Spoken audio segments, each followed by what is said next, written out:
Hello friends, कैसे हैं आप लोग। नमस्कार। आज हम लोग देखेंगे उत्तर प्रदेश विशेषांक में GS 5 और GS 6 के संपूर्ण कवरेज को लेकर के। ये काफ़ी प्रतिष्ठित बुक है, उत्तर प्रदेश समग्र अध्ययन, राकेश सारस्वत जी ने इसको लिखा हुआ है। देखिए, GS 5 और GS 6 को कवर करने में काफ़ी दिक्कतें आ रही हैं, क्योंकि अभी ये पैटर्न चेंज हुआ है UPPCS में। तो इसमें पैटर्न में चेंजिंग आने के कारण अभी चीज़ें एडॉप्टेशन में दिक्कतें आ रही हैं, इसलिए नई नई बुक्स जो हैं मार्केट में आ रही हैं, जो कि GS 5 और GS 6 को व्यापक तौर पर कवर करने का उद्घोषणा करती हैं। फिलहाल हम देखेंगे इस बुक में कि क्या कंडीशंस हैं, कैसे हमारे प्रश्न इस बुक को पढ़ने से सही होंगे, या GS 5 और 6 मेंस की तैयारी है। तो आप आई होप इसको समझने का व्यापक तौर पर प्रयास करेंगे। चलिए हम स्टार्ट करते हैं। तो ये बुक है, इस बुक को हमने परचेज किया था। इसमें यहाँ पर देखिए, यहाँ उत्तर प्रदेश का पहला तो बेसिक स्ट्रक्चर है, जो कि प्रॉपर रूप में आपकी स्टैटिक जीके वगैरह उसमें बताया गया है। और इसमें अध्याय 2 से, एक सेकंड रुक जाइए यार, ये अपने आप रोज़ बंद हो जा रहा है, कोई इसका मतलब AI है, इसको डिस्टर्बेंस कर रहा है। ठीक है, तो पहला जो है उसको स्टैटिक जीके अलग से कवर करेंगे। ये सेकंड टॉपिक से हम अपना जो है कोर्स स्टार्ट कर रहे हैं, और ये है उत्तर प्रदेश प्राचीन इतिहास। ठीक है, उत्तर प्रदेश का जो ऐतिहासिक वर्णन है, भाग 1 यहाँ से हम स्टार्ट करेंगे। तो चलिए शुरू करते हैं।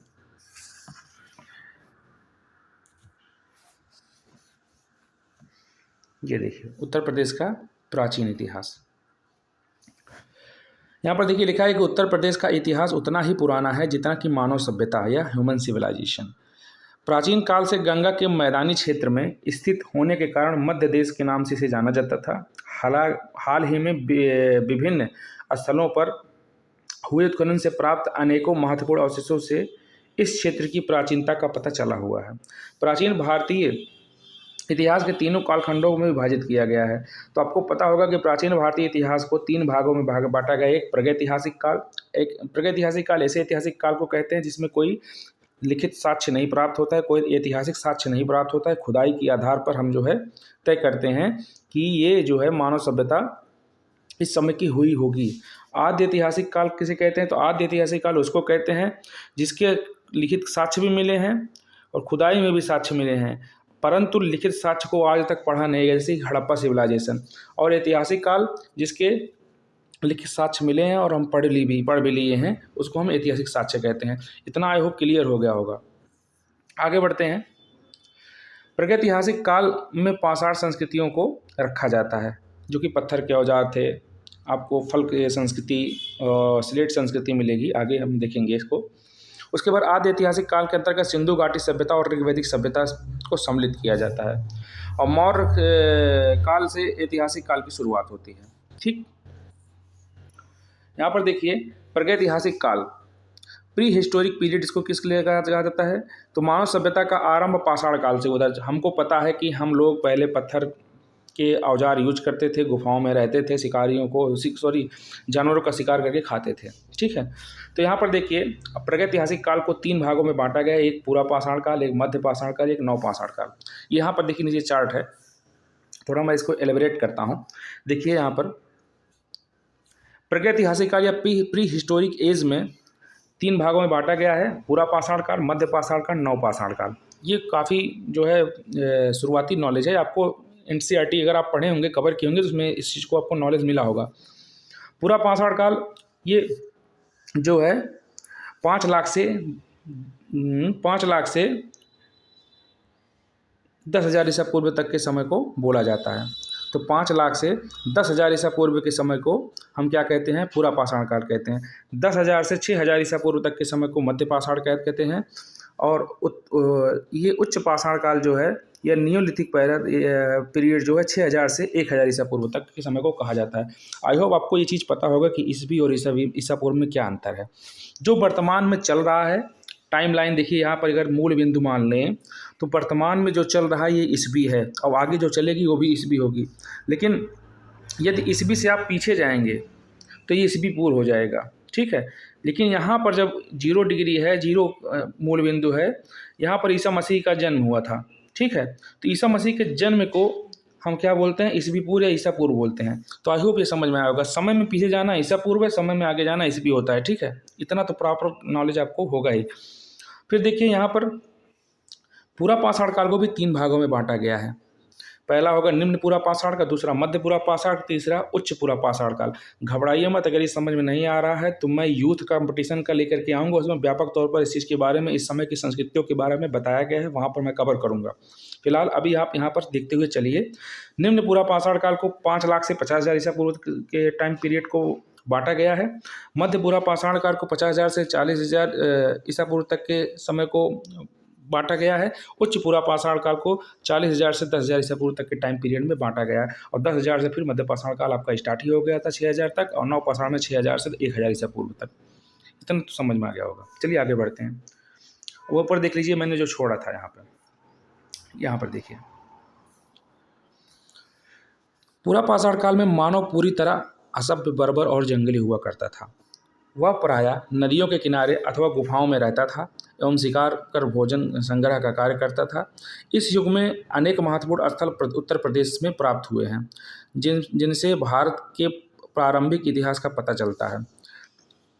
इन पूरा पाषाणकालीन स्थलों के प्रमुख नाम हैं बेलन घाटी। बेलन घाटी जो है उत्तर प्रदेश में है, और यहाँ पर जो है हमारे सारे साक्ष्य मिले हुए हैं। बेलन घाटी दुनिया के उन प्राचीनतम स्थलों में से एक है जहाँ मानव का प्रथम बसाव हुआ है।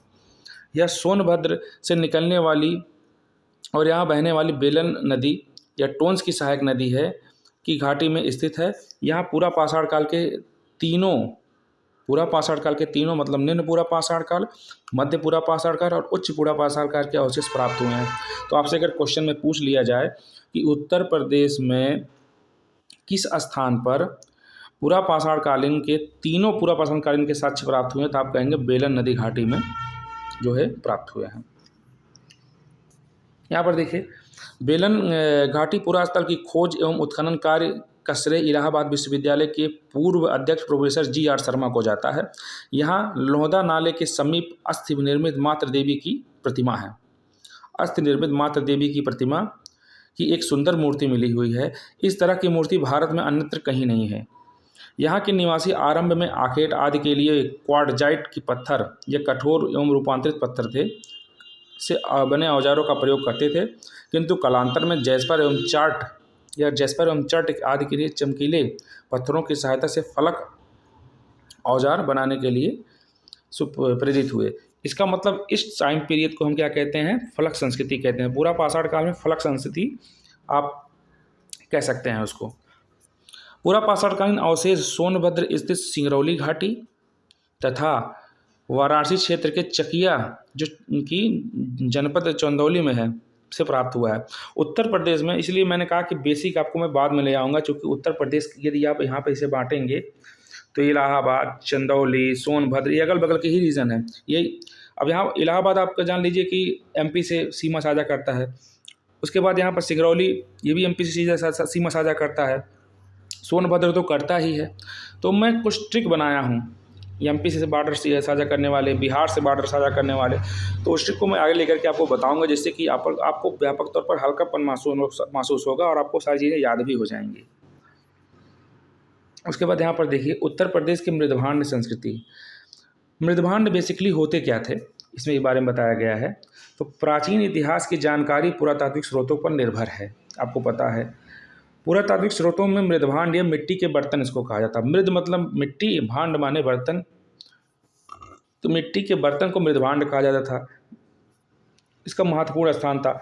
उत्खनन से किसी स्थान पर प्राप्त मृदभांड से अनुमान लगाया जाता है कि वहाँ के निवासियों की तत्कालीन परिस्थिति, जीवन स्तर, समाज संरचना, व्यक्तिगत व सामाजिक सोच आदि कैसी थी।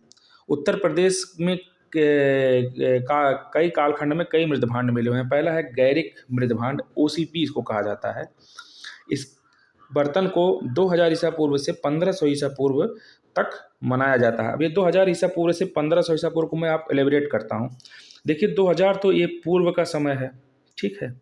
आवाज़ कितना चल रहा है, 2025। तो 2000 से पहले आप 0 पे आएंगे, तब यहाँ उनका ईसा मसीह का जन्म होगा, और इसके बाद आप इसको जोड़ेंगे। तो इन तीनों को जब जोड़ेंगे तो कितना आ जाएगा, आज से लगभग 4500 साल पहले गैरिक मृदभांड प्राप्त होते थे। ठीक है, स्थल क्या है? तो बिसौली, बदायूं, राजपुर, परसू, मायापुर, साईपाई, अतरंजी खेड़ा, उत्तर प्रदेश में हस्तिनापुर, अहिछत्र, बिठूर। ये बिठूर कहाँ है? वहाँ वाला कानपुर वाला बिठूर। यहाँ कच्ची ईंटों से बने वर्गाकार एवं गोलाकार मकान प्राप्त हुए हैं। इस काल में घर सरकंडों से बनाए जाते थे। ठीक है, सरकंडा जो ये घास फूस का है, जिन पर मिट्टी के लेप कर दिया जाता था। इस संस्कृति को पतन कदाचित बाढ़ के कारण हुआ था। तो बाढ़ आया, इस कारण जो है इस संस्कृति का नष्ट हो गया। अब तो गैरिक मृदभांड आपको पता चल गया। अब एक काले एवं लाल मृदभांड संस्कृति, BRW इसको कहते हैं, ये हड़प्पा कालीन संस्कृति थी।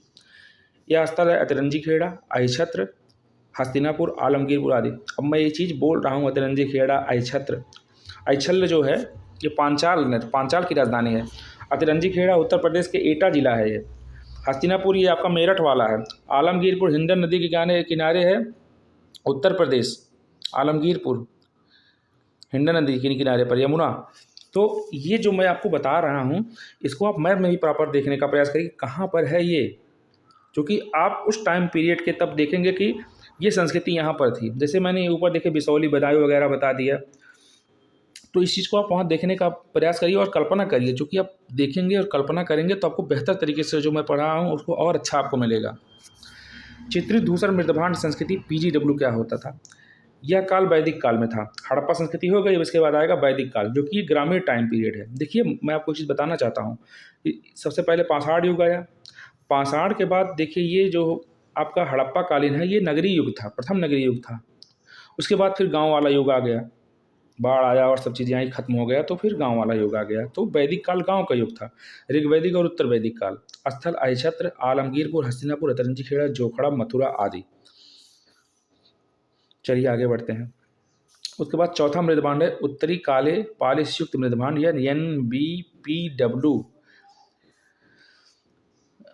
ठीक है, नॉर्थ ब्लैक पॉलिश्ड वुडवेयर, उसको वेयर कहते हैं। उत्तर वैदिक काल से मौर्य काल 500 से 100 ईसा पूर्व तक ये वहाँ पर बनाए जाते थे। अहिछत्र, हस्तिनापुर, अतरंजी खेड़ा, कौशाम्बी और श्रावस्ती आदि। अब इस मृदभांडों को आपका काम है कि NCERT में जाकर के देखिए कैसा बनता था, नेट पर सर्च करिए किस रंग का था, इसकी संस्कृति क्या थी, कला क्या था, किस प्रकार से, किस कलर से मृदभांड बनता था, उस पर रंग किस प्रकार से होता था, उस पर पत्तियाँ किस प्रकार फूल की बनाई जाती थी। ये आर्ट एंड कल्चर का टॉपिक है। आर्ट एंड कल्चर में पूछे जाते हैं कि जैसे आपको क्वेश्चन पूछ लेगा कि भारत में हड़प्पा कालीन मृदभांडों की विशेषताओं का वर्णन कीजिए।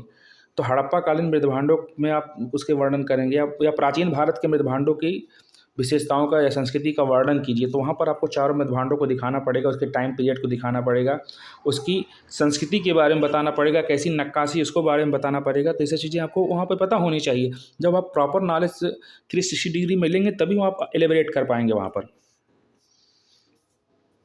देखिए, उत्तर प्रदेश में मध्य पाषाण काल में प्रमुख स्थल क्या हैं? तो मध्य पाषाण काल, अब ये हो गया आपका पूरा पाषाण काल, जो कि आपका 5 लाख से 1 लाख, ठीक है, ईसा पूर्व 5 लाख से 10,000 ईसा पूर्व तक था।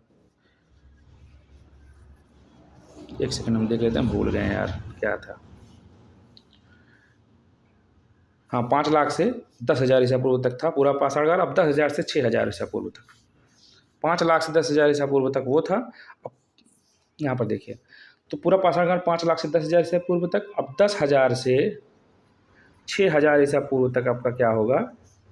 6,000 ईसा पूर्व का मैं मतलब बोल रहा हूँ, तो आज इसमें 2025 और जोड़ दीजिए, ठीक है। तो ये हो जाएगा आपका लगभग 8,000 ईसा पूर्व तक का टाइम पीरियड है ये। तो इस समय हम कंडीशन क्या देखेंगे, उत्तर प्रदेश में क्या था। अब आप सोचिए कि आप 8,000 साल पुराना इतिहास पढ़ रहे हैं, 8,500 साल पुराना इतिहास बदलते परिवेश में। उत्तर प्रदेश में मध्य पाषाण काल के प्रमुख स्थल सराय नाहर राय, मादहा, दमदमा, चौपानी मांडव। सराय नाहर राय, मादहा एवं दमदमा वर्तमान प्रतापगढ़ जनपद में स्थित है। सराय नाहर राय और मादहा में स्थित झोपड़ियाँ बनाकर रहने के साक्ष्य प्राप्त हुए हैं, जो झोपड़ी बना के रहते थे। मैंने इसके लिए एक ट्रिक बनाया है, मदरसा। ठीक है, मादहा, दमदमा और सराय नाहर राय। ठीक है, तो ये मध्य पाषाणकालीन है। टाइम पीरियड इसका कितना है, तो 10,000 से 6,000 ईसा पूर्व तक। ठीक है, BCE। अब सराय नाहर राय में झोपड़ी का फर्श अस्थायी निवास स्थान के अवशेष मिले हैं। यहाँ 14 समाधान और 8 गर्त चूल्हे मिले हैं। मतलब 14 समाधान हुआ करते थे, 100 को आधान किया जाता था, मतलब वहाँ पे लाशों को, या 100 को लाश ही कहते हैं, तो उनको गाड़ा जाता था। और 8 गर्त चूल्हे, मतलब गड्ढे में चूल्हे प्राप्त हुए हैं। अभी आप मेरे सामने बता रहा हूँ कि मैं जब अपने ट्रैवल एरिया में जाता था, ट्रैवल एरिया का मतलब आप समझ रहे होंगे कि जहाँ मतलब उनकी जहाँ विकास नहीं हो पाया है, तो वहाँ पर जब आप जाते थे काम करने के लिए, तो वहाँ पर जो है गड्ढे में चूल्हा जो है जलाया जाता था, और चूल्हा ऊपर ही बनाया जाता था। कुछ लोग गड्ढे में भी चूल्हा बनाते थे। पुरानी संस्कृतियों को आज भी वो नहीं छोड़े हैं। तो हमारे ट्रैवल्स जो हैं हमारी संस्कृतियों को सजो करके रखे हुए हैं, हमें उनका सम्मान करना चाहिए। वहाँ पर आप जा करके देखेंगे तो आज भी वो जो है ऐसी कंडीशंस बनाए, वहाँ का भोजन तो इतना अच्छा है कि आप सोच नहीं सकते हैं। ठीक है, शवों को सिर को पश्चिम और पूर्व दिशा में रखा जाता था। आपको ये चीज़ पता होगा, ऊपर वाला नॉर्थ है, नीचे वाला साउथ है, ये वेस्ट है और ये ईस्ट है। तो पश्चिम से पूर्व, ठीक है, इस दिशा में जो है शवों के सिर रखे जाते थे। सराय नाहर राय में युद्ध अथवा बाह्य मानवीय आक्रमण स्पष्ट साक्ष्य मिले हुए हैं। चूल्हों से पशुओं की अजली हड्डियां प्राप्त हुई हैं। इसका मतलब है कि वो लोग मांसाहारी थे, जिससे यहाँ के निवासियों को खान पान का पता चलता है। मादहा में कुछ युगल समाधियाँ भी प्राप्त हुई हैं। युगल समाधियों का मतलब है कि कहीं ना कहीं सती प्रथा भी यहाँ पर कुछ देखने को मिल रहा है। अब क्या है ये क्लियर नहीं है, लेकिन युगल समाधि हो सकता है कोई साथ में मर जाए तो एक साथ में दफना देते थे। भाई एक साथ में आप दफनाओगे तो ये क्या कंडीशन है कि आप जो है एक ही साथ दफनाओगे, क्या ज़मीन की कमी थी? तो कहीं ना कहीं ये जो है आपको सती प्रथा के कुछ कंडीशंस दिखलाई देते हैं, लेकिन पूर्णतः यह सत्य है या नहीं, ये इतिहास के भूगर्भ में अभी भी छिपा हुआ है। ठीक है, तो युगल समाधि भी प्राप्त हुई हैं, अर्थात स्त्री एवं पुरुष को एक साथ कब्र में दफनाया गया है। यहाँ हड्डियों से बने वाणाग्र के आभूषण मिले हैं। दोनों स्थलों पर लघु पाषाण उपकरण प्राप्त हुए हैं। फिर यहाँ पर देखिए, दमदमा में 41 समाधान एवं गर्त चूल्हे प्राप्त हुए हैं। इनमें 5 युगल समाधियाँ, 2 शवों को एक साथ दफनाया गया है, जबकि एक समाधि में 3 मानवों को दफनाया गया है। तो दमदमा में दमादम दमादम दमादम समाधान किए जा रहे हैं, सबसे ज़्यादा किए जा रहे हैं। वहाँ तो सब लोग 2 ही थे, या दमादम 3 लोग कर दिए हैं। तो इसे आप याद कर सकते हैं। याद करने का तरीका है, काफ़ी कुछ तरीके से आप याद कर सकते हैं, जैसे आपके माइंड हो। यहाँ भी लघु पाषाण उपकरण के साथ साथ हड्डियों से बने आभूषण प्राप्त हुए हैं। प्रयागराज के निकट लेखैया नामक शिलाश्रय से सर्वाधिक 17 मानव कंकाल प्राप्त हुए हैं। तो आप देख रहे होंगे कि प्रयागराज के आसपास क्षेत्रों में, मध्य प्रदेश के रीजन में, बुंदेलखंड और बघेलखंड के रीजनों में आप देखेंगे तो ज़्यादा से ज़्यादा जो है मानव सभ्यताओं का विकास यहाँ पर देखने को मिल रहा है। प्रदेश के 9 पाषाणकालीन स्थलों में प्रयागराज में बेलन नदी तट पर स्थित कोलडीहवा, यहाँ से चावल के साक्ष्य मिले हैं। और महगढ़ एवं पचोह के अतिरिक्त संत कबीर नगर जनपद में लहुरा देव, संत कबीर नगर में लहुरा देव का नाम प्रमुख है। ये काफ़ी इंपॉर्टेंट है। कोलडीहवा, लहुरा देव और बेलन नदी के आसपास का क्षेत्र, ये काफ़ी इंपॉर्टेंट है। इन पुरा स्थलों की में कृषि, कच्ची ईंट तथा घास फूस के बने आवास प्राचीनतम साक्ष्य प्राप्त हुए हैं। कोलडीहवा में जहाँ 7,000 से 6,000 ईसा पूर्व में धान की खेती के साक्ष्य मिले हैं, वहीं नवीनतम शोध के आधार पर लहुरा देव संत कबीर नगर में भारतीय उपमहाद्वीप में कृषि के प्राचीनतम स्थल के रूप में स्वीकार किया गया है। पहला मेहरगढ़ था, लेकिन अब लहुरा देव हो गया। मेहरगढ़ वो बाहर हो गया है, पाकिस्तान का माना जाता है। अब आपका क्या है, तो लहुरा देव सबसे पुराना 9,000 से 8,000 ईसा पूर्व धान की खेती जो है प्राप्त हुई है। ठीक, तो आज ये है आपका, अभी तो 19 मिनट हुए हैं। तो कल हम आदि ऐतिहासिक काल देखेंगे, चूँकि टाइम आज कम है और टाइम भी ओवर हो गया है हमारा, तो कल हम देखेंगे। नमस्कार।